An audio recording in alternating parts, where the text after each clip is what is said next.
ዙሪያ ሲክድ 3 ጊዜ ሲክድ ደግሞ ታየዋል። አሁን ያ 3 ጊዜ የካደውና እዚህ 3 ዳስ እንስራ ያለው አንድ ነው። አንድ አይነት ክደት ነው። ባይዘይ ዛሬ በጣም የሚገርም መገለጽ ነው የምናወራው። ሃሌሉያ 3 ዳስ እንስራ ያለው ሐሳብና 3 ጊዜ የካደው ክደት ሁለቱም ቦታዎች ላይ ማቴዎስ 17 እና ማቴዎስ 27 ላይ ያሉት ተመሳሳይ ክደቶች ናቸው። አላቀውም ብሎ ነው የካደው። እዚህም ጋር 3 ዳስ እንስራ ማለት አላወቀውም፣ ደርድሮታል፣ እኩል አድርጎታል ከነ ኤልያስ ጋር። እዛ ጋር እኮ አብገልጦለት እኮ አንተ ክርስቶስ ነህ፣ ከማንም ጋር አንተ አትገጥምም። አዮ ስለዚህ የእግዚአብሔር ቤት የእግዚአብሔር ነው። ቤቱን ለባለቤቱ መመለስ ይገባል። ቤተክርስቲያን የማን ናት? የክርስቶስ ናት። የማርያም ቤተክርስቲያን የሚባል የለም። ልክ የማርያም ብሎ ሲጀምር ያኔ ፈርሷል። በቃ የለም። አብ አያውቀውም። አብ የሚያውቀው በልጁ ስም የተተከለን ቤት ነው። ምክንያቱም እዛው የማቴዎስ ወንጌል ምዕራፍ 16 ቁጥር 16 ላይ ምንድነው ያለው ጌታ ኢየሱስ? ጴጥሮስ ከመሰከረ በኋላ ይህን ስጋና ደም አልገለጠልህ የሰማይ አባቴ እንጂ በዚህ ቻለት ላይ ቤተክርስቲያኔን እሰራታለሁ። ቤተክርስቲያኔን አዩ የዳስ ጣል መንፈስ ያላነጸለት የለም። ዳስ እንጣል የሚለው የጴጥሮስ ያልተለወጠው ባህሪ የተጠናወታቸው ሰዎች ያልጣሉት ዳስ የለም። ያልጣሉት ዳስ የለም። በፍጡራን ስም ምድሪቱን ነስንሰውባታል። በቃ ነስንሰውባት ሁሉ ባለቤት የእግዚአብሔር ቤት ለፍጡር ተሰጥቶ አልቋል ስትሏቸው መታሰቢያ ነው ይልሃል። ኧረ እባክህ መታሰቢያ ቤቴ የጸሎት ቤት ይባላል ተብሎ እንደተጻፈ እያለ ጌታ ኢየሱስ በጅራፍ የአባቴን ቤት የሌቦች ዋሻ አደረጋችሁት እያለ እየገረፈ ሲያስወጣ ታያለ። የእግዚአብሔር ቤት ነው፣ የክርስቶስ ቤት ነው። በማንም በሌላ ስም ሊጠራ አይችልም። ቤተክርስቲያንም በኢየሱስ ስም ነው። ባይዘዌ በጴንጤው ማህበረሰብ ዘንድ ሉትራን ተብሎ የሚጠራውን አካሄድ እኔ አልደግፍም። ባይዘዌ የሉተር ቸርች የሚባል የለም። ወጋው በጌታ በኢየሱስ ስም የሉተር ቸርች የሚባል የለም። የሆነ ሳምበዲ የሆነ ቤተክርስቲያን እግዚአብሔር በሰጠው ጸጋ ያንን ቤተክርስቲያን ሲያቋቁም የከሌ ቤተክርስቲያን ብለው የሚጠሩ አሉ። የሆነ ፐርሰን የሚከፍተው ቸርች የለም። ቤተክርስቲያን የክርስቶስ ኢየሱስ ብቻ ናት፣ ብቻ ናት። ቤተክርስቲያኑ መሰየም ያለበት መጽሐፍ ቅዱሳዊ በሆነ የአዲስ ኪዳን እውነት ላይ አዮ አሁን የድል ነሺዎች ምኩራብ ተብሎ የሚጠራ እንደነበር በሐዋርያ ሥራ ላይ ስናነብ እናገኛለን። እንደዚህ በየስፍራው የተሰየሙ መሰብሰቢያዎች ነበሩ። ሲናጎግ፣ ምኩራብ፣ መቅደስ የሚባል ነገር በነገራችን ላይ በአዲስ ኪዳን መቅደስ ማንነት የሚባል ነገር የለም። መቅደስ አንተን አሁን እግዚአብሔር ግንብ ስትቆልል እንድትውል አይደለም የሚፈልገው። የምትሰበሰብበት አዳራሽ ይሰራል። ራሱ ቸርች የሚባለው ሐሳብ የሰዎች አንድነት ነው። ነገር ግን የሚሰበሰቡበት ያ የሰዎች ህብረት የሚከናወንበት አንድ ላይ የምንሰበሰብበት ስፍራ ቤተክርስቲያን በሚል ቅጽል ስም ይጠራል። ቤተክርስቲያን ቤቱን ራሱ ቤተክርስቲያን ብሎ የመጥራት ልምድ አለ። ነገር ግን ቤተክርስቲያን የሚለው ትክክለኛ ትርጉሙ የቅዱሳን ህብረትና አንድነት ነው። ያ የምንሰበሰብበት ቦታ አጥቢያ ቤተክርስቲያን ተብሎ ይጠራል። ያ ግን ሲጠራ በወንጌል እውነትና በመዳናችን ጉዳይ በአዲስ ኪዳን እውነት ላይ የተመሰረተ ስም እንጂ የሚሰጠው በፍጡር ስም ለማንም አይነሰነስም። ኤልያስ ትልቅ አገልጋይ ነው። ነገር ግን እንደ ኢየሱስ ለኤልያስ ዳስ ልጣል አትልም አይባልም። ቤቱ የእውነት አምድና መሰረት የእግዚአብሔር ቤተክርስቲያን ተብሎ ነው የተጠራው። የእግዚአብሔር ቤተክርስቲያን የእውነት አምድና መሰረት። ስለዚህ ይሄ አብ ከሰማይ ወዲያው መልስ የሰጠበት ምክንያት 3 ዳስ እንጣል የሚለው የጴጥሮስ አይዲያ አሁን በመድራችን ላይ ያልተለወጡ ጴጥሮሶች እደግመዋለሁ ያልተለወጡ ጴጥሮሶች በፍጡራን ስም የነሰነሷቸው ያነጿቸው ቦታዎች አሉ። እነዚህ በሙሉ አላስፈላጊ ድንኳኖች ዳሶች ናቸው። በዳስ ጣል መንፈስ የተቋቋሙ ናቸው። እግዚአብሔር አብ የሚያውቀው ስለ ልጁን እንድንሰማና እንድንከተል ጴጥሮስ የሰጠውን ሐሳብ አይደለም ልጁ ሚለውን ኢየሱስ ሚለውን እንድንሰማ ልጁ ደግሞ ምን ብሏቸዋል? አንድ ምዕራፍ እኮ ገና አላለፍንም እኮ 16ኛው ምዕራፍ ላይ እኮ ቤተክርስቲያኔን ነው ያለው። ቤተክርስቲያኔን እሰራታለሁ። ስለዚህ ቤተክርስቲያን ከሆነ ቤተክርስቲያን የክርስቶስ ናት ማለት ነው። የክርስቶስ ናት፣ የማንም አይደለችም። የሆነ ራእይ የተሰጠው እግዚአብሔር ጸጋ ያበዛለት የተጠራ ለእረኝነት የተጠራ ሰው ሰዎችን ሰብስቦ ጳውሎስ ሲያደርግ እንደነበረው ጴጥሮስ ሲያደርግ እንደነበረው በተሰጠው የመንፈስ ቅዱስ ምሪት ሊያቋቁም ይችላል። ቤተክርስቲያን በየስፍራው ሊተከል ይችላል። ያ ቤተክርስቲያን ግን የሰውየው አይደለም፣ የጌታ የኢየሱስ ክርስቶስ ነው። በእኔ አገልግሎት የሆነ ቤተክርስቲያን ቢቋቋም ያ ቤተክርስቲያን የትዝታው አይደለም፣ የጌታ የኢየሱስ ክርስቶስ ህብረት ነው። እዛ ውስጥ የሚመለከው የሚከበረው ኢየሱስ ነው። ወንጌሉ የሚገለጠው የኢየሱስ ነው። ሌላ ምንም አይነት ዲስኩር ዛል አይነገርም። ስለዚህ የአብ ድምጽ መጣና የምወደው ልጄ ይህ ነው እሱን ስሙት አላቸው። በቃ the center of Christianity our faith ኢየሱስ ነው። በቃ እምብርቱ የክርስትና እምብርት ኢየሱስ፣ ሴንተሩ ኢየሱስ።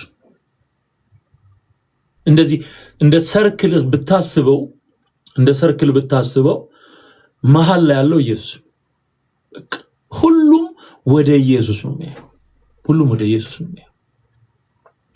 አሁን ይሄን ታሪክ እንግዲህ መጽሐፍ ቅዱሱ ከተራራው እስከሚወርዱ ድረስ ያለውን ሂደት ያስነበበናል። አበቃ።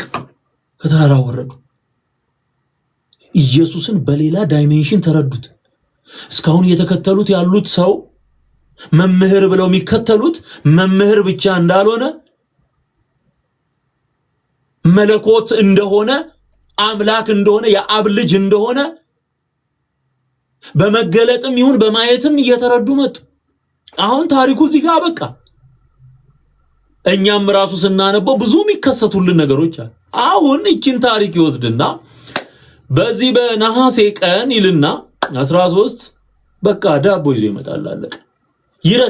ይረሳዋል። ይሄ ያለውን የተባለውን ነገር በሙሉ ይረሳና ዳስ ጥለዋል እኮ። አሁን ኦርቶዶክስ በዓሉን በዚህ በኩል ቡሄ ብላ የቀየረችበት ምክንያት ዳስ መጣሉንም በሌሎች ፍጡራን ስም ስለቀጠለችው። አዮ የጴጥሮስ ያልተለወጠ የጴጥሮስ ባህሪ በዛ በኦርቶዶክስ ውስጥ ፈጦ ገጦ ነው የምታበቅ። ምክንያቱም ለፍጡራን ተሰጥቷል። የጌታን ቤት ለፍጡር ሰጥተው ጨርሰዋል። አርሴማ እንሂድ እንጂ ክርስቶስን ጋር እንሂድ ትያለሽ እንዴ አንቺ? እውነት እንነጋገርን። ሚካኤል ከሆነ ደብሩ ሚካኤልን ላንግስ ላክብር ብለህ ትሄዳለህ እንጂ አንወሻሽ አትዋሹ። ማጋር ነው ልሂድ የምትሉት? ሚካኤልን ተሳልሜ ልምጣ አይደል የምትለው? ንግስ ሲኖር ሚካኤልን ላነግስ ልሂድ አይደል እንደምትለው? አርሴማ ስትሆን አርሴማን ላንግስ አይደል እንደምትለው? እና ታዲያ የክርስቶስ ቤት በኩል ነው የሆነው። ቤት በኩል የሚነገረው ሄደህ የማን ገድል ነው? ተክለ ሃይማኖት ከሆነ የተክለ ሃይማኖት ታሪክ ተነግሮ ነው የምትመጣው። ሚካኤል ከሆነ ሚካኤል ባህራን ምናምን የሚል ዲስኩር አዲስ አጋንንት ወደ ምድሪቱ ያስገባውን ነገር እሱን ነው ሰምተህ የምትመጣው። ወንጌል አይሰበክም። ኢየሱስ ጌታ ነው ተብለህ ትሰበካለህ። ሄደ ያለ መንፈስ ቅዱስ ደግሞ ኢየሱስ ጌታ ነው ሊባል እንደማይችል መጽሐፍ ቅዱስ ይናገራል። ስለዚህ ልሳለመው ልሂድ የምትለው ፍጡርን ላንግስ ብለህ የምትሄደው ፍጡርን በስሙ የተሰየመውን ያንን ወይ ጻድቅ ወይ ሰማዕት ወይ መልአክ ተብሎ የተጠራውን ነው። ዝክር ልዘክር ብለህ የምትሄደው የማንን ነው? የኢየሱስን ነው እንዴ?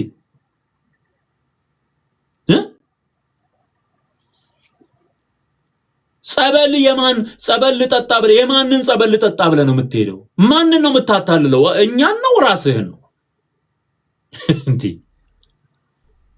ስለዚህ የሆነ ቤት በሆነ ሰው ስም ከተቋቋመ የዛ ሰው ስም የዛ ሰው መንፈስ አየው የሙት መንፈስ ይሰለጥንበታል። የሚነግሰው፣ የሚከብረው፣ የሚጠጣው ጸበል፣ የሚቆረሰው ዳቦ ኤቭሪ ዲቴል የዛ ሰው መንፈስ ላይ ነው የሚያርፈው። በቃ ይሄ ነው አሰራሩ። አየው የኢየሱስ ቤተክርስቲያን የተወሰኑ ይታወቁ ነበር በኢትዮጵያ ታሪክ በኦርቶዶክስ ውስጥ ማለት ነው። ወደ አርሴማ ተቀይረዋል። አሁን አብዛኞቹ የሚታወቁ ነበር ኢየሱስ ቤተክርስቲያን የሚባሉ የተወሰኑ እና ማርያም አሁን ወደዚህ ወደ ምን አምስት ኢየሱስ ነው የሚባለው አቦ ፈረንሳይ ሌጋሲዮን የሚባለው አካባቢ እዛ ከፍታው ላይ እንሄድ ነበር እኛ ለተወሰነ ጊዜ። ያንን በጎኑ ሌላ ቤተክርስቲያን አነጹበት የማርያም ብለው። ጌታ ምስክሬ ነው፣ ሄዳችሁ መጠየቅ ትችላላችሁ። አዮ ኢየሱስ ቤተክርስቲያን የተቋቋመበት አንድ ቦታ ነበር። 41 ኢየሱስ ሲባል ሰምታችሁ ታውቃላችሁ? 41 የምትባለው ባስ የምትሄድበት ነው፣ እዛ የምትዞርበት አካባቢ ነውና 41 ኢየሱስ ይባላል በተለምዶ። አሁን እሱን ሌላ ቢልዲንግ እዛው ሰርተው ማርያም አሉት። ለኢየሱስ ቀን የሚሄደውን ሰው ስታይ ይገርማል። እኛ ሄደን ታዘበናል። ኢየሱስ የተገፋበት ቤት ነው።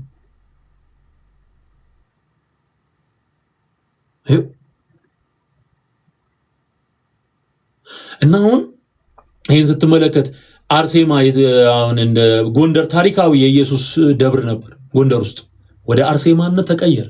አርሴማ ብለው ሰየሙት። ሌሎችም ቦታዎች ላይ በስድስት አሁን አርሴማ ናት። በስድስት በፊት ኢየሱስ ነበር የሚታወቀው። እንደው አለ የሚባለውን ጭምር እያጠፉት ነው ያለው። ይሄ አመጽ አይደል? ስለዚህ አሁን የጌታ በዓል ነው ወይ ስትል አይደለም ነው መልሱ። የጌታ የኢየሱስ ክርስቶስ በዓል አይደለም። ሲጀመር ደብረ ታቦርን ወይም ደግሞ በተራራ ላይ ክብሩን የገለጠበትን ይሄን የጻፈውን ነገር በዓል አርጉልኝም አላለም። ኢትስ ኖት ራሱ ሴሌብሬሽን እኮ አይደለም። ይሄም እውነት ነው። ጌታ ኢየሱስን የምትረዳበት መገለጥ ነው። ጥምቀትም ራሱ በዓል አይደለም። ትንሣኤ በዓል አይደለም። እደግመዋል፣ በዓል አይደለም። ከምግብ ጋር የተገናኘ አይደለም። ከህይወትህ መዳን ጋር የተገናኘ ነው። የሚመሰከር ነው። ትንሣኤ ይመሰከራል። ትንሣኤ የክርስቶስ ኢየሱስ ትንሣኤ የኛን ትንሣኤ እንዳረጋገጠ ይነገራል እንጂ እንኳን አደረሳችሁ እየተባለ የጭፈራ ግብዣ የሚተላለፍበት የዳንኪራና የዝሙት ግብዣ የሚደረግበት አይደለም። ህይወትህ ነው ማለት ነው። it's your life። የኔን ያንተን ህይወት የቀየረ ክስተት ነው ያ ክስተት። የኢየሱስ ትንሣኤ የኛን የእግዚአብሔር ልጅነት አረጋግጧል። ኢየሱስን ከሞት ያስነሳው ያ መንፈስ በእኛ ህይወት ውስጥ በኃይል እንደሚሰራ መጽሐፍ ቅዱስ ይናገራል። ስለዚህ የሆነ ቀን ሰይሞ የሚደረግ ነገር አይደለም። ይሄ ዴይሊ ላይፍ አክቲቪቲ ነው። ኤቭሪ ሲንግል ዴይ በአእምሮህ የምታስበው፣ በልብህ የምታመላልሰው፣ የምትኖረው፣ የምትተነፍሰው አየር ነው። አየር ዳቦ ቡሄ ምናምን ብለህ የምታፌዝበት አይደለም። it's your life። የልጆች ዝላይ አይደለም። ሌላ በዓል ማክበር መብትን ሌላ ክሬት አድርግና መላጣም ብለህ ቡሄም ብለህ ማክበር ካማራ ከኢየሱስ ላይ ውረዱ። ከኢየሱስ እውነት ላይ ውረዱ። ይሄ ኢየሱስን መውደድም አይደለም ወንድሜ እንዴ። እሺ አዲሱ በጣም ጥሩ ነው። ጥቅስ አውጥተህልኛል። ቆንጆ ነው። ወደሱ ነበር የምመጣው። የሚገርማችሁ አሁን ጴጥሮስ የሚናገረው ነገር አለ። እኛ በብልሃት የተፈጠረ ተረት አይደለም እንከተለው፣ አይተን ነው። አሁን ኢየሱስን አይቶ መከተልና በብልሃት የተፈጠረ ተረት ተከትሎ ኢየሱስን አውቃለሁ ማለት ወይም ደግሞ ተረቱን መከተል ሁለቱ አንድ አይደለም። ተመልከት፣ ይሄን ጥቅስ ተመልከት።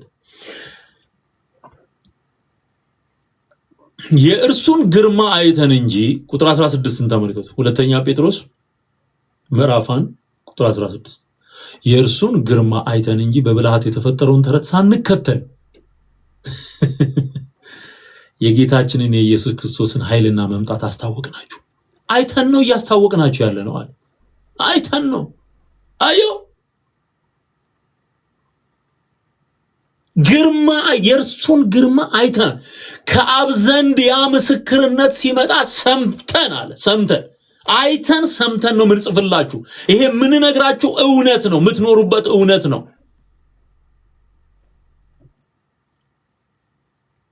የምትኖሩበት እውነት ነው። ስለዚህ የእርሱን ግርማ አይተን እንጂ በብልሃት የተፈጠረውን ተረት ሳንከተል የታየና የተጻፈልህ ወንጌል አለ። መጽሐፍ ያዘው መጽሐፍ ቅዱስ ላይ የተጻፈልህ እውነት አለ። ያዩ የሰሙ የጻፉልን ምስክርነት አለ። በወንጌል የተጠቀሰልን ኦኬ። ሌላ ደግሞ በብልሃት የተፈጠረ ተረት ይባላል። አሁን ቡሄ ማለት በብልሃት የተፈጠረ ተረት ማለት ነው። አይው ምን ብለው ነው የሚተሩት? አሁን ልምጣል። ኦርቶዶክስ ጥቅስ ጠቅሳ መጀመሪያ ጥቅስ ጠቅሳ ነው የምትጀምረው። ማቴዎስ 17 ጠቀሱ ጀምራ ከዛ ይልና ያ ብርሃን በተገለጠ ጊዜ ከብቶቻቸውን በተራራው ርስጌ እግርጌ ራስጌና እግርጌ ይላሉ። በተራራው እግርጌ ከብቶቻቸውን ያሰማሩ የእስራኤል እረኞች ነበሩ። የላም በረት ይላል። አሁን ስለ እረኛ መጽሐፍ ቅዱስ ኢየሱስ ሲወለድ እረኞች እንደነበሩ መልአኩ ለእረኞች ሄዶ እንደተናገረ በግልጽ አስቀምጧል። ማቴዎስ ላይ ስትመጣ ደብረ ታቦር ጋር ስትመጣ ኖ እረኛ አልክ ኖ ሼፐርድ ምንድነው ያለው? እዛ ጋር በቃ ተራራው ላይ የተፈጸመውን ጉዳይ ነው የሚያብራራው። እነሱ በቃ እንትን አይበቃንም ነው ብሉት ተጨማሪ መገለጫቸው ነው። በቃ መጨመር የሌለ ነገር ተረት ፈጥሮ መጨመር፣ የእግዚአብሔር ቃል ላይ መጨመር፣ ተረት መጨመር። ስለዚህ በተራራው ስር ከብቶቻቸውን አሰማርተው ይጠብቁ የነበሩ እረኞች ነበሩ አሉ። ከዛ ሳትለኝ እዛ ጅራፍ ያው ይዘው ነበረ ምናምን ከብቶች ያገዱ ነበር። ያ ብርሃን ከበራ በኋላ በቃ ፀሐይ ነው አልመሸም ብለው ከረሙ። ይላል አይል እንደውም ቤተሰቦቻቸው ሌላ ቦታ መሽቷል አሉ። ሌላ ቦታ መሽቶ እዛ ጋር ግን ነግቷል። አሁን እውነት ነው የሚመስል ለኢየሱስ ያደላ ተረት ነው የሚመስል አይደለም። ተረት ለኢየሱስ አያደላ፣ ውሸት ነው። እግዚአብሔር በውሸት ይከብራል? አይከብርም። ከብት የሚያሰማራ እረኛ ነበር ይላል አይልም። ቃሉ ካላለ ከተጻፈው አትለፍ። በቃ ለምን አይበቃችሁ? የተጻፈው ለምን አይበቃ? ለምን አታቆምም? እዛ ጋር ወጋው ቆርጦ ቀጥል መንፈስ በቃ ይደብተራ ስራ። አንተ ጥንቆላን በስመ አብ ወወልድ ወመንፈስ ቅዱስ አሐዱ አምላክ ዘደረሰ ምናምን ብሎ እኮ ነው የሚጀምረው። ጥንቆላ መክሰተ ርዕስ ይለዋል። መስተፋቅሩን መስተዋረዱን ጭምር በስመ አብ ብሎ ነው የሚጀምረው። እነዚህ እኮ ማፈሪያ እኮ የላቸው። ማፈሪያ የሚባል ነገር አልፈጠረባቸው። በቃ ዘግናኝ። ከዛ በኋላ እንደውም ቤተሰቦቻቸው እነዚህ ልጆች ምን ነው ቆዩ ብላም ብለው ወደ ተራራው አካባቢ መጡ። እንደውም ሊርባቸው ይችላሉ ብለው ብሬድ ማን ነው እንትን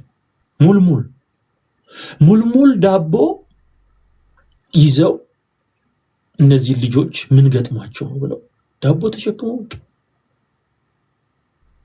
ሙልሙል ኬታ መጣ እንዳንለው ዳቦ ኬታ መጣ። እዚህ ጋር እንግዲህ ስለ ዳቦ አልተነገረም እንዳትለው ተረት ያዘጋጃል።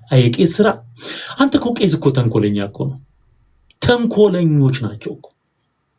ሆዱን ለመሙላት ማይፈጥረው ነገር የለም። በቃ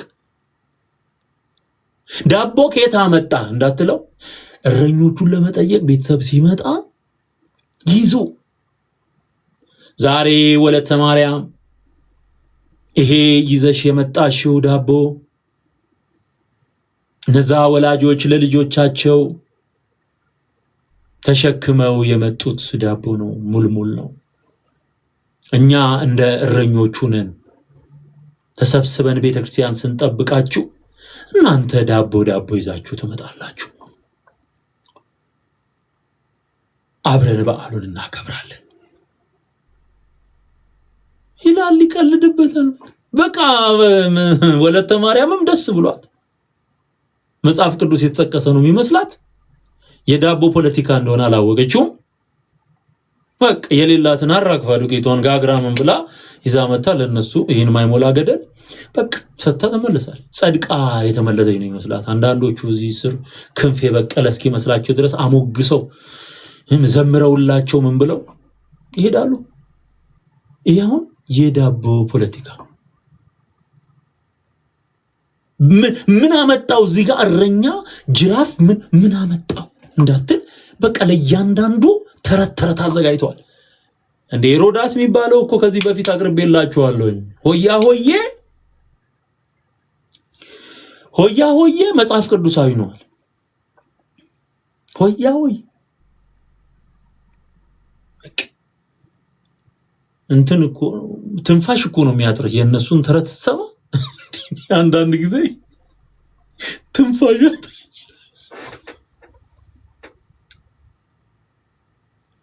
ሆያ ሆዬ ሆ የሚለው ሆን ወዬ ማለት ነው አላለም።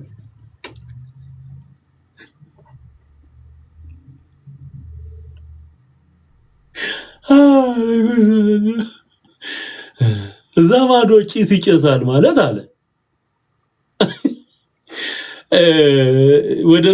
ወደ ሌላ ተራራ ሄድና የብሉይ ኪዳን ደግሞ የሙሴ ተራራው ላይ ጭስ ጭጋግ ምናምን ይሌለ ታማዶ ጭስ ይጨሳል።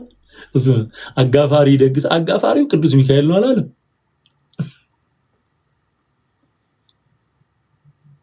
አጋፋሪው ይደግሳል።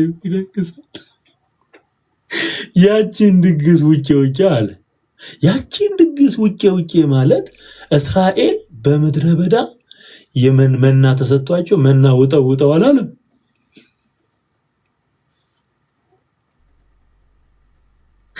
አይ ደብተሮች ኢትዮጵያ ሕዝብ እኮ የነሱ መጫወቻ ሆኖ ቀረኩ። እና ውጪ መናው ነው አለ። ከዛ ከድንካል ጋር ተገልብጬ እኔ እቺን ለመስማት ነበር። በቃ ጌታ ነው። ወደ ኋላ ተመልሳችሁ ስሙት። እሱም ቪዲዮ ዝም ብዬ ፖስት አደርግላችኋል። ውጪ የሚለው መናውጠው ተገልብጠው አላለም። ከድንካል ጋር ተገልብጬ ድንካል ጋር ምን ሊል ነው ብዬ ስጠብቅ እስራኤል ናት አላለም።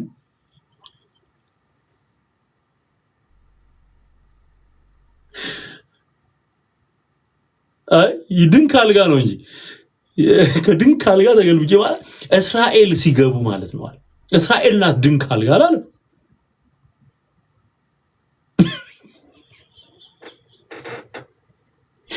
ያቺ ድንካል ጋር አመለኛ ያለ አንድ ሰው አታስተኛ የሚለው ደግሞ አለ።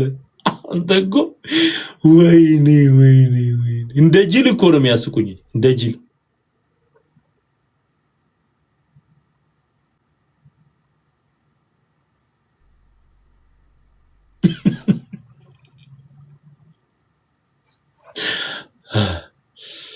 እና ያለ አንድ ሰው አታስተኛ። አንድ ሰው ነው የገባው አለ። ከ600,000 ህዝብ በላይ በበረሃ የተወለደው አዲሱ ጄኔሬሽን በሙሉ ወደ ምድረ ርስት እንደገባ ወደ እስራኤል እንደገባ ይነገራል። እንደው ታሪኩን እንኳን ስናጠን አንድ ሰው ነው አለ። ለሱ ለሆያው እንዲመች እንዲህ ናቸው።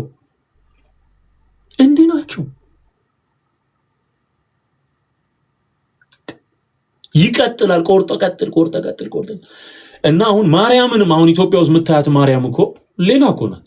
አሁን የመጽሐፍ ቅዱስ አይደለች። ኢትዮጵያ ውስጥ ኦርቶዶክስ የምትለው ሚካኤል አሁን አንተ ታውቀዋለን? የለም እኮ መጽሐፍ ቅዱስ ላይ እኮ መጽሐፍ ቅዱስ ማያውቀው ሚካኤል ሌላ ነው። ለዚህ ነው መናፍስት ናቸው የምንለው። የርኩሳን መናፍስት ድብቅ አሰራር ነው የምንለው ለዚህ ነው። ስለዚህ ቡሄም የምትለው ነገር ለክርስቶስ አይደለም፣ ለሆድ ተብሎ የተዘጋጀ። ሌላው በዓል ለሆድ እንደተዘጋጀው ይሄኛውም ያው ነው። በቃ ትንሳኤ ብለው እኮ ትንሳኤ የጌታ ትንሳኤ ቀን እኮ በማርያም ስም እኮ ነው የሚጀምረው። ራሱ ይሄ ማህሌት የሚባለው ነገር እኮ እንዴ አንተ ውስጡን ብታቀው እንደኔ እኮ መናገር አታቆምም። በቃ ይዘገንናል። በማርያም ስም ነው በዓሉ ሁሉ የሚከናወን። ውስጡን ስትመረምረው ይሄ ማህሌት ሰዓታት ምናምን የሚባለው ኪዳን፣ ሊጦን፣ መስተብቁ ምናምን የተባሉ የሚጠሩ ጸሎቶች አሉ። የጸሎት እንትኖች አሉ፣ መጻሕፍቶች የሚደገሙ እነዛ በሙሉ ውስጡ በቃ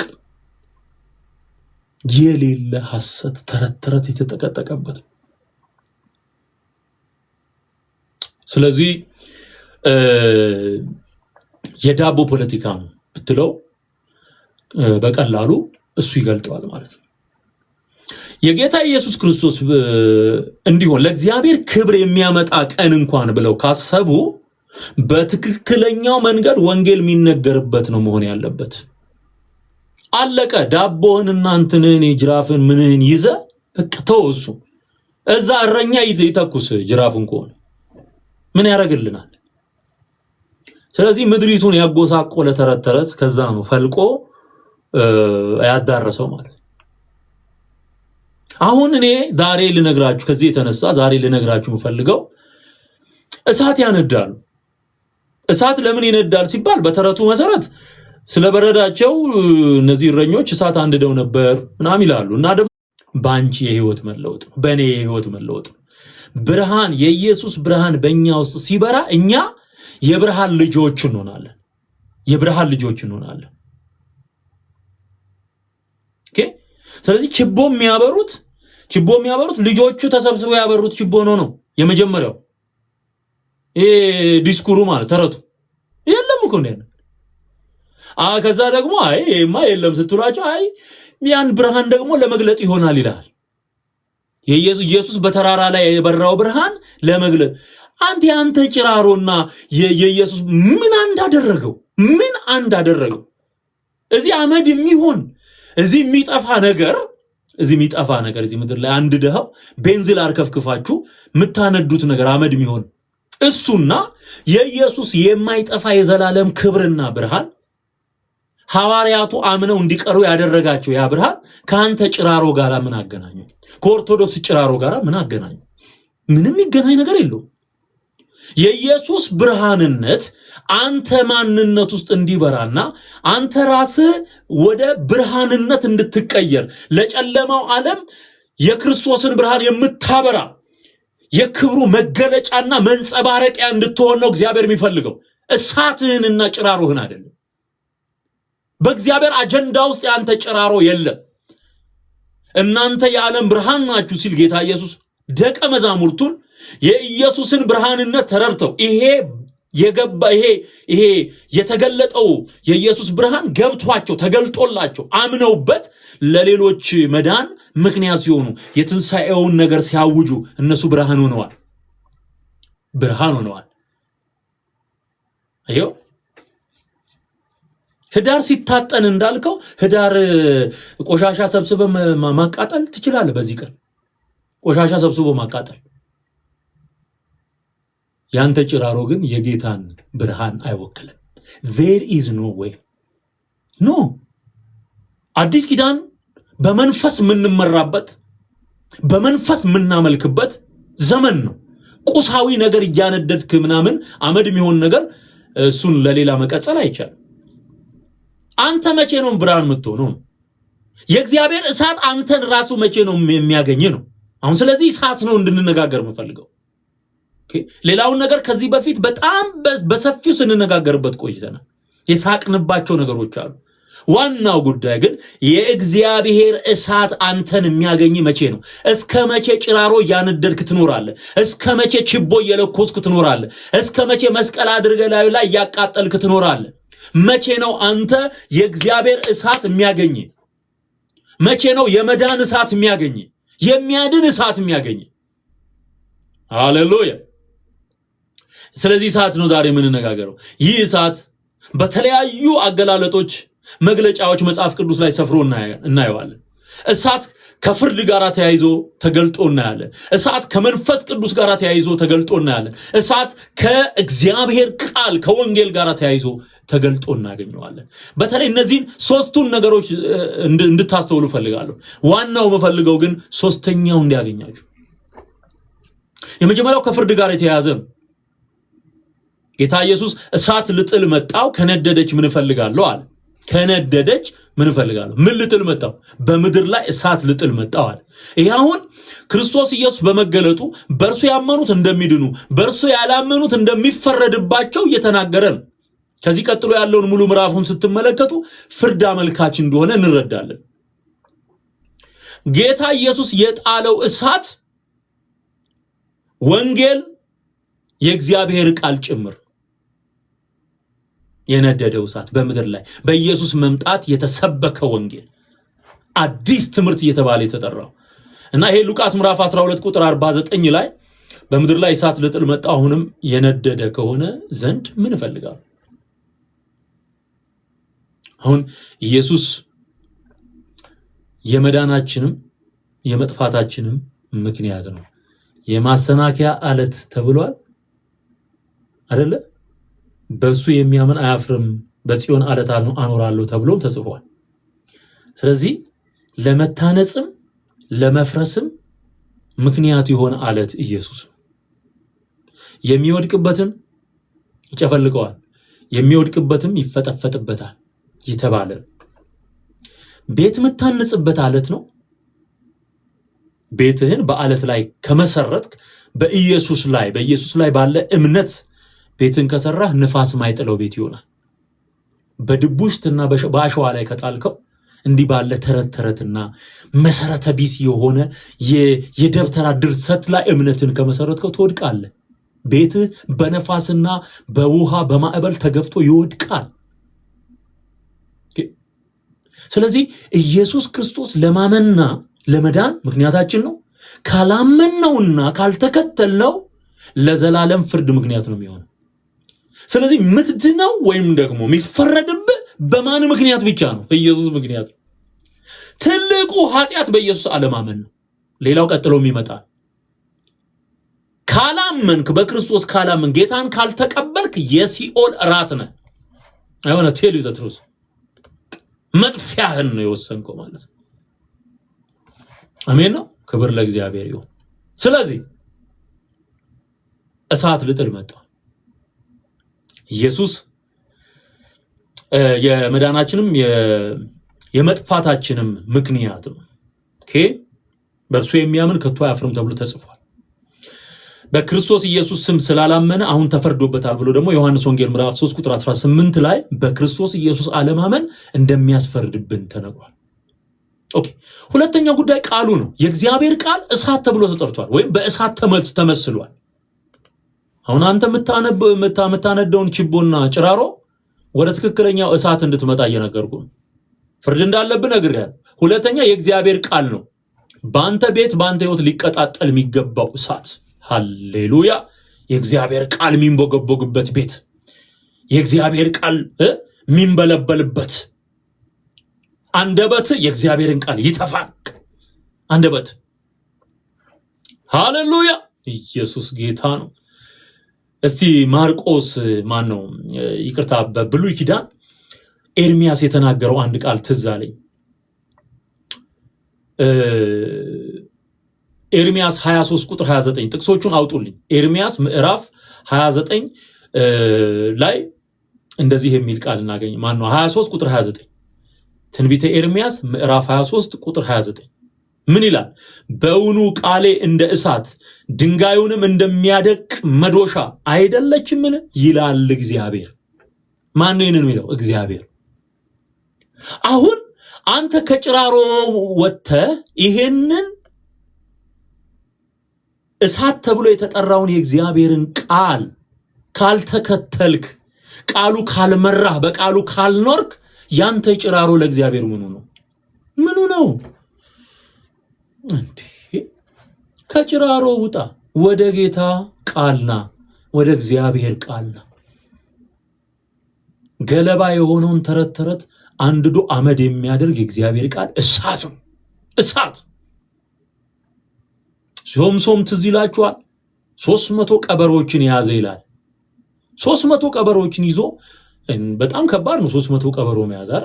ያው እግዚአብሔር ኃይል የሰጠው ሰው ስለሆነ ማለት ነውና እነዛ 300 ቀበሮች ላይ ጅራታቸው ላይ ችቦ አሰረባቸው ይላል። ችቦውን ደግሞ በእሳት ለኮሰው ይላል። ከዛ በኋላ ተበቀላቸው ይላል። ፍልስጤማውያንን ያን እርሻ እንዳለ እነዛ ቀበሮች ሲለቀቁ ያን እርሻቸውን እንዳለ አነደደው ይላል። ይኸውልህ አሁን ዓለም ላይ ያለን ክፋት ልክ ኢየሱስ ደቀ መዛሙርቱን አስተምሮ 3 ዓመት አሰልጥኖ ቃሉን አስታጥቆ ወደዚህ ዓለም ወደ ዓለም ሁሉ ሂድ ወንጌል ለፍጥረት ሁሉ ስበኩ ብሎ እንደላካቸው እንደዛው ልክ ሶምሶን እንዳደረገው አይነት ተመሳሳይ ነው። አሁን ይሄንን ተመልከቱ። ሄደው ጨለማ የሆነውን ዓለም በወንጌል ብርሃንነት ለወጡት። አልጫ የሆነውን ዓለም በወንጌል ጨውነት ለወጡት። ተራ የሆነው መንደድና መቃጠል ያለበትን የዚህን ዓለም ተረት በእግዚአብሔር ቃል እውነት አንድደው ዶግ አመድ አደረጉት። የጣዖት አምልኮን፣ የክፋትን አሰራር፣ የኃጢአትን አሰራር በሙሉ የገለበጡት በወንጌል እሳትነት። ሃሌሉያ! ይሄ እሳት ሲነካ ወንድሜ፣ ይሄ እሳት ሲያገኝ ቃል ነው የምትናገረው፣ እውነትን ነው የምትመሰክረው። ሐሰት ባንተ ፊት መቆም አይችልም። ታነደዋለህ ስልህ ታነደዋለህ። የምትናገረው ቃል የሐሰትን የዘመናት ክምር ማንደድና አመድ ማድረግ የሚችል ነው። ሃሌሉያ! ይሄ ቃል ነው እኔ አፍ ውስጥ የሚሰራው። ይሄ የእግዚአብሔር እሳት የሆነ ቃል ነው የሚሰራው። የስንቶችን ህይወት እየቀየረ ያለው ይሄ እሳት ነው። ይሄ እሳት አንተ ይሄ ወንጌል ይሄ ምስራች ቃል ቀላል መሰለህ? ቀላል መሰለህ? ስንቶቹ ለዘመናት የታቀፉትን እጸድቅበታለሁ ያሉትን ሐሰተኛ ትምህርት ገልብጦ ከስሩ ነቅሎ የሚጥል አንድዶ አመድ የሚያደርግ ነው። ለዚህ ነው ቃል ስንናገር ለውጥ የሚመጣው። ወደድክም ጠላህም ለውጥ አለ። ወደድሽም ጠላሽም ለውጥ አለ። ሳትወድ በግድ ትሰማለህ። ሳትወድ በግድ ሃሌሉያ ለፍርድ ትሰማለህ። አዮ ብዙዎች እየተሳደቡ ሲሰሙ ነበር። እየተሳደቡ ለ4 ዓመት እየተሳደቡ ለ3 ዓመት የተሳደቡ። ይሄ ቃል ግን የስድቡን መንፈስ ውስጣቸው ገብቶ ያቃጠለው እያነደደው ወደ ክርስቶስ ሲመለሱ በአይኔ አይቻለሁ። ውጣ ጭራሮ ከማንደድ ውጣ። የእግዚአብሔርን ቃል ለመማር ቁጭ ብለ ራስህን አስገዝተ በትህትና ስማ። እግዚአብሔር ይነግራል። ትለወጥበታል። የእግዚአብሔር ቃል ይለውጣል። ኢየሱስ የለኮሰ የወንጌል እሳት አልቆመም። ይሄው አልቆመም። ስንት ነገስታት ተነሱ ወንጌል ለማስቆም፣ አገልጋዮችን በማጥፋት በመግደል፣ እውነት የሚናገሩትን በመግደል እነ ኔሮ ቄሳር ጀምሮ ስንቶች አለቁ። ቤተክርስቲያን በስንት አይነት ችግር ውስጥና መከራ ውስጥ አለፈች። ቃሉ ግን በስልጣን ዛሬም አለ። እግዚአብሔርን ሊያስቆሙ የሞከሩ ሁሉ በመቃብር ውስጥ በስብሰው ቀርተዋል። እግዚአብሔር ግን ቃሉን ዛሬም ቢሆን በአማኞች ልብ ውስጥ እያንተከተከው ነው ያለው። አሜን አሜን። ኦ ሃሌሉያ ሃሌሉያ ሃሌሉያ። ክብር ለእግዚአብሔር ይሁን። ጌታ ልናመሰግን ይገባል ወገኖች። በዚህ ዘመን በዚህ የእግዚአብሔር ቃል መሰረት እየመጣ ስላለው ለውጥ ኦርቶዶክስ